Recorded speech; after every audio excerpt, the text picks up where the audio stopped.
Mr. Speaker, I rise today in support of the Republican Study Committee substitute that's now on the floor.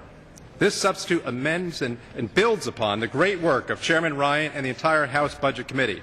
And while I do come to the floor and support Chairman Ryan's proposal, the RSC wanted to put forth a proposal on the floor today that went even a step further. So we named our budget today the Honest Solution Budget because we know that what we are proposing will not be easy. Why? Because real solutions are not necessarily easy solutions. But given the dangerous conditions of our nation's fiscal situation, we must recognize that tough choices must be made and must be made now. The RSC believes that we can do better than any of the budgets on the floor today. So we have a budget that will, first of all, ensure that our nation spends responsibly by freezing total discretionary spending at 2008 levels. The RSC budget further ensures that our nation's security will be met by meeting Defense Secretary Gates' defense requests. The RSC budget puts a non-defense discretionary spending on a sustainable path. In addition, the RSC budget strengthens Medicare's long-term finances, and most importantly, the gentleman's time has expired. Unlike any other budget on the floor today, will balance within our lifetime. The gentleman's time has expired. The RSC budget, as the gentleman from New Jersey has mentioned, keeps tax rates low because we believe in economic growth, starts the process of saving Medicare and Social Security, protects national defense, which after all is that area we are supposed to constitutionally spend taxpayer dollars. But most importantly, what the Republican Study Committee budget does is it balances. This is the only budget that we will get a chance to vote on this week that both balances the budget within 10 years and does not raise taxes. So at this time I would like to yield 1 minute to the gentleman from California who has no amnesia but recognizes the fact that we do no favor for this generation by putting the burden for future constraints on our children and our grandchildren. The gentleman from California, Mr. McClintock. We can act now, place our retirement systems on sound financial footings, arrest the debilitating spiral of debt that threatens the very survival of our nation, and return our economy to the prosperity that is known when it enjoyed what Jefferson called a wise and frugal government. But what we have to recognize is the debt and the deficit problems we have here today are not because we are taxed too little.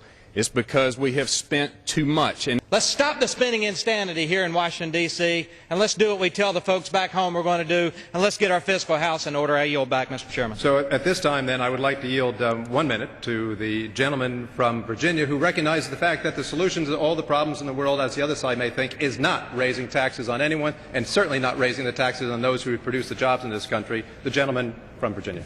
The RSC budget does the best job of getting our fiscal house in order as quickly as possible. It's a time that people in both political parties came together and played it straight with the American people and said there are tough choices ahead. We can do them in a way that's humane. We can do them in a way that represents fiscal discipline and reform. But we have to act. We have to act now. We could have no Defense Department. I could work for free. Our staffs can work for free. We can get rid of 167 agencies and we still wouldn't get rid of this debt.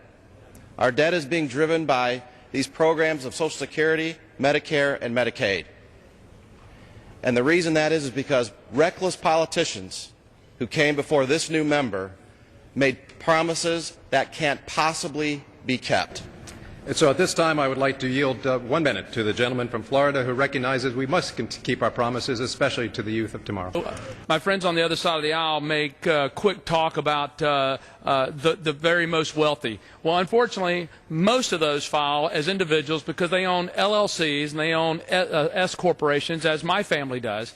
And so you file those as individual on your individual tax return. So I think the American people deserve the truth regarding that number. The second thing, I'll tell you something, as a new freshman to this body, it's amazing that we want to talk about how the Republicans want to harm Medicare on the heels of a health care bill that cut $500 billion out of Medicare. I will tell you the American people deserve the truth. They need this body rather than to propose and push forth debt, doubt, and despair. They require us to give them certainty, safety, and security. Let's talk about free enterprise. Free enterprise is belief in the individual, in freedom and opportunity. It's what has helped make America one of the greatest nations the world has ever seen. So we stand before you, as stated before, with clear distinctions on the course that this country will lead in the future. Shall we continue to make the same bad paths of policy that we've made in the past, which sets us on a fiscal crisis, which not only this side of the aisle, but the President of the United States most recently stated as well? Or should we change the direction of the ship of state? Should we direct ourselves in a path that will towards fiscal sanity? Should we go in the direction that every single family in this country has to go in? That is to say that we will live within our means, that we will not put an additional burden on our children or our grandchildren. Should we go in a direction that we can say to the seniors, 60 years of age or older, that we will not change your entitlements, we will not change your health care, but rather we will put in place today programs that make sure that they are here for you and for your children and future generations as well? Should we go in a path that says to our children of today and of tomorrow that we will not put additional burdens onto you today or in the future by putting programs that we cannot afford? The Republican Study Commission chooses the latter. The Republican Study Committee decides that we should live within our means. The Republican Study Committee ensures our nation spends responsibly by freezing total discretionary spending at 2008 levels. They ensures our national security by meeting Defense Secretary Gates' defense requests. Our budget puts non-defense discretionary spending on a sustainable path for the future. We reduce unnecessary mandatory spending other than Medicare, Medicaid, and Social Security, as opposed to what the other side of the aisle say. We strengthen Medicare's long-term finances. This budget would slowly phase in increases to Medicare eligibility and make it stronger for future. And most of all, unlike any other budget that will come to the floor today, this budget will actually balance. We will actually come with a balanced budget within the lifetimes of all the members here sitting today. Mr. Speaker, we believe that the solutions outlined in our budget proposal will put our nation on a greater sure footing, address the fiscal crisis, and set the course for dynamic innovation, job creation, and economic growth for the future. The gentleman's time has expired.